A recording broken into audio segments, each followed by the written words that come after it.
नमस्कार मंडळी, श्री स्वामी समर्थ. आज आपण पाहणार आहोत अधिक मास महात्म्यामधील अध्याय 25वा. अधिक मासामध्ये जर आपण अधिक मासाची पोथी पठण किंवा श्रवण केली तर आपल्या आयुष्यातील दुःख, दारिद्र्य, गरिबी ही दूर होत असते. तसेच अधिक मासाचे पुण्यफळ देखील आपल्याला प्राप्त होत असते. त्यामुळे व्हिडिओ स्किप न करता शेवटपर्यंत नक्की पहा. श्री अधिक मास महात्म्य अध्याय 25वा. श्री गणेशाय नमः. प्रथम पूजेचा मान ज्यास तो शिवगौरीचा श्री गणेश वंदन करून या तयास लेखनारंभ केला असे. सरस्वती शारदा देवी कृपा करता सुचली ओवी, एक एक अध्याय रचना बरवी करीत पुढे निघालो. जिथे अडली माझी लेखनी तिथे सद्गुरूंनी धाव घेऊनी, चालवली आधार देऊनी पुढते ती सत्वरा. दृढधनवा विनवी मुनिवरा प्रती, अधिक मासाचा उद्यापन विधी सांगा साध्यत मजप्रती, कृपा करून या दयाळा. वाल्मिकी ऋषी सांगती रायाव्रत, जोवरी उद्यापन नाही करीत तोवर ते पूर्ण व्रत होत नाही, शास्त्रे अशीची सांगते. तरी व्हावं या व्रताची सांगता, उद्यापन विधी करावा गोमटा, काय त्याची आहे प्रथा सांगतो ऐक राया. कृष्ण पक्ष अधिक मासात अष्टमी किंवा नवमी येत, नंतर चतुर्दशी विहित करावे उद्यापनासी. ज्ञानी सदाचारी विष्णुभक्त, ब्राह्मणास करावे आमंत्रित, सपत्नीक उभय भोजनार्थ उद्यापनाच्या दिने. इतके न जरी करे शक्य तरी 7 किंवा 5 तरी, विप्रचोडा त्या पाचारी, लक्ष्मी नारायण स्वरूप. चौरंग मांडून वस्त्र अंतरावे, 5 धान्याचे मंडल रेखावे, 4 कलश स्थापित करावे, मध्य कलश 5वा. सुवर्ण अथवा रुपयाचे, ताम्र अथवा मृत्तिकेचे, अच्छिद्र कलश पानाचे वरी ठेवावे श्रीफल एक. अनिरुद्ध प्रद्युम्न एक, संकर्षण वासुदेव एक, 4 कलश ते प्रतीक आसती 4 देवांचे. मध्य कलश तो पुरुषोत्तमाचा, मासभरी जरी पूजला त्याचा, मान असे त्या स्थानाचा, हेची घ्यावे ध्यानात. बोलावून न्यात्या ब्राह्मणा प्रत, पूजा करावी यथोचित, जप ध्यान पूजा समर्पण करावे 4 कलशास. त्या त्या स्थानीची देवता प्रसन्न होण्याकरता स्तवन प्रार्थना अर्घ्य आदी देवता कार्यसिद्धी होत असे. 4 दिशेस दीप 4 लावून पुरुषोत्तम पूजावा उत्तम, करावे ते उचित पूजा उपचार, प्रार्थना करावी मनोभावे. म्हणावे देवा मधुसूदना, यथाशक्ती मती पूजा स्वीकारून घेई दयागना, करी कृपा मजवरी. पापाचे होऊ दे शालन, घटो पाप वाढो पुण्य, ही अधिक मास पूजा जाण केली असे मनोभावे. ती माझी देवा पूजा स्वीकारी, बा अदोषजा पूर्वी मोनीच्या माझ्या काजा, भक्तवसला गोविंदा तूच एक रक्षण करता. या उद्यापना निमित्ताने करता येते कोणती दाने, ती ऐक परम श्रद्धेने या अधिक मासात राजा. तुझ्यासारखे नृपती या जगी, गुरुदाने करती, त्याची काय आहे पद्धती, ती घे ऐकून सांगतो. धेनुजी दान देणार, ती शृंगारावी लागे सुंदर, झूल घालावी तिच्या पाठीवर, गळ्यात माळा फुलांच्या. विप्रास देता धेनुदान, संतुष्ट होई तो नारायण, दात्यास तो देई पुण्य अगणित त्या दानाचे. भूतप्रात तुपाचे भांडे ते पात्र, द्यावे ब्राह्मणा दान पवित्र, सौभाग्य अलंकारासहित वस्त्र द्यावे विप्र भारेला. भागवत रूपी धनदान द्यावे ब्राह्मणा लागून, त्या दाने दात्या जाण, लाभ तसे गोलोक वास.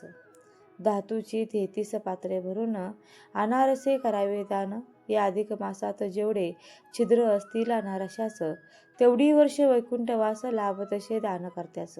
महिमा असा हा दानाचा.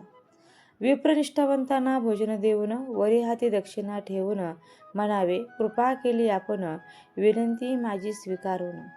हरिरूप तुम्हा लावून, यथाशक्ती संतुष्ट केले, आता पाहिजे माझे पुरविले, मनोरथासी श्रीहरी. लाभया ईश्वर कृपादृष्टी, आचरिले यथामते, न्यूनता जरी असे काही तरी, ते पूर्ण करून घ्यावे. ते विप्रभोजन आणि पूजन करून, मागुती सह भोजन करावे, स्वकीया समेत जाण, अन्न प्रसाद मानून तो भक्तिभावे.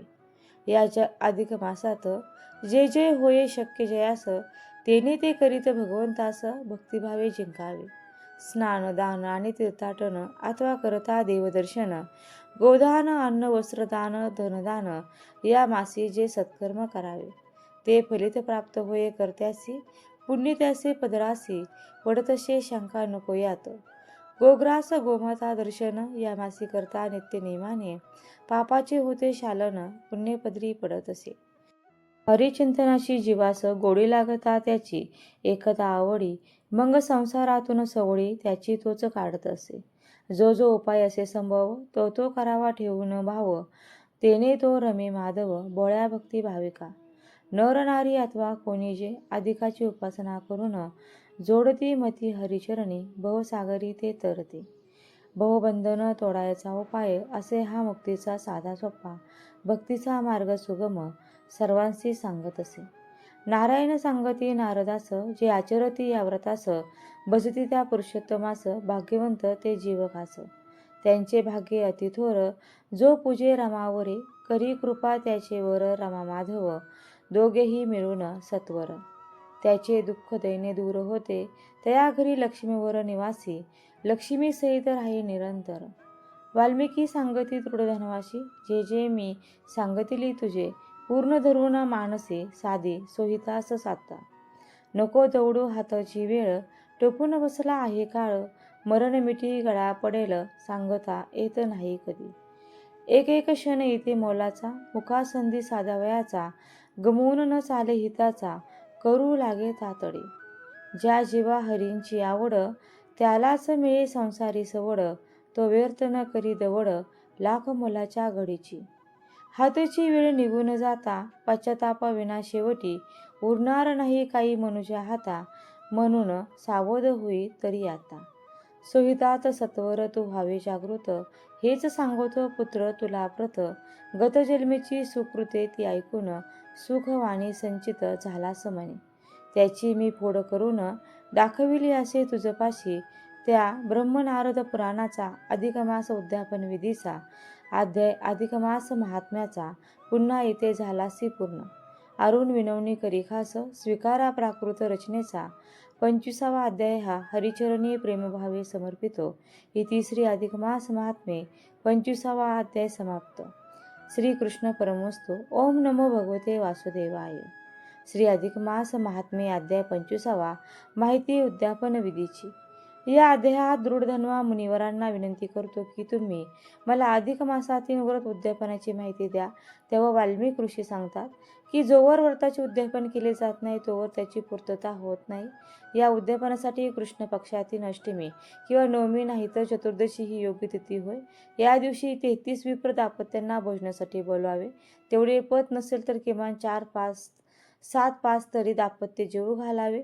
या दिवशी उपासकाने प्रांतकाळी उठावे, स्नानादिक कर्मे करून शांत प्रसन्न चित्ताने पूजास्थानी येऊन बसावे. पूजास्थानी एक चौरंग मांडून त्यावर वस्त्र अंथरावे. धान्याचे 5 मंडल काढून त्यावर 4 दिशेला 4 व नित्यपूजा केलेला कलश असे 5 कलश मांडावे. ब्राह्मणास बोलावून त्यांच्या मार्गदर्शनाखाली विधिवत भगवान पुरुषोत्तमाची पूजा करावी. आरती नैवेद्य करावा. देवास प्रार्थना करावी. देवास मधुसूदना, यथाशक्ती यथामती मी तुझी व्रत पूजा केली आहे, त्याचा तू स्वीकार कर, माझी मनोकामना पूर्ण कर. त्यानंतर वाल्मिकींनी राजा सेवा मास निमित्ताने करायच्या गोदान, अन्नदान, वस्त्रदान, दीपदान, अपोपदान यासारख्या दानाची त्याच्या पद्धतीची विस्तार माहिती दिली. विप्रजनाच्या दानाचे दक्षिणेचे महत्त्व समजावून सांगितले. त्यांना पुढे असेही सांगितले की या मासाचे अधिकाधिक पुण्यपदरी जोडण्यासाठी ज्याला ज्याला जे शक्य आहे ते याने आवश्यक करावे. या महिन्यात केलेल्या नित्यनेमाने व्रताचरणाच्या पालनाने उपासकाच्या पापाचे शालन होते. त्याच्या पदरात पुण्याची मोठी शिदोरी पडते. या अधिक मासात जो कोणी लहान मोठे व्रताचरण करतो त्याच्या पदरात त्याचे पुण्य निश्चित पडते. भगवान पुरुषोत्तम त्याच्यावरती कृपा करतो. वाल्मिकी सांगतात की बा राजा, यासाठीच माझे तुला हेच सांगणे आहे की तू तुझ्या जन्माचे सार्थक करून घेण्यासाठी हीच अधिक मासाची उपासना कर. इथे ब्रह्मनारद पुराणाचा अधिक मास उद्यापन विधी वर्णन करणारा अधिक मास महात्म्याचा 25वा अध्याय पूर्ण होतो. तुम्हाला जर अध्याय आवडला असेल तर व्हिडिओला नक्की लाईक करा, चॅनलला सबस्क्राईब करा आणि आपल्या मित्रपरिवारासोबत हा व्हिडिओ जास्तीत जास्त शेअर करा. व्हिडिओ शेवटपर्यंत पाहिल्याबद्दल अगदी मनापासून तुमची खूप खूप आभारी आहे. धन्यवाद. श्री स्वामी समर्थ. जय जय स्वामी समर्थ. रामकृष्ण हरे. जय जय रामकृष्ण हरे.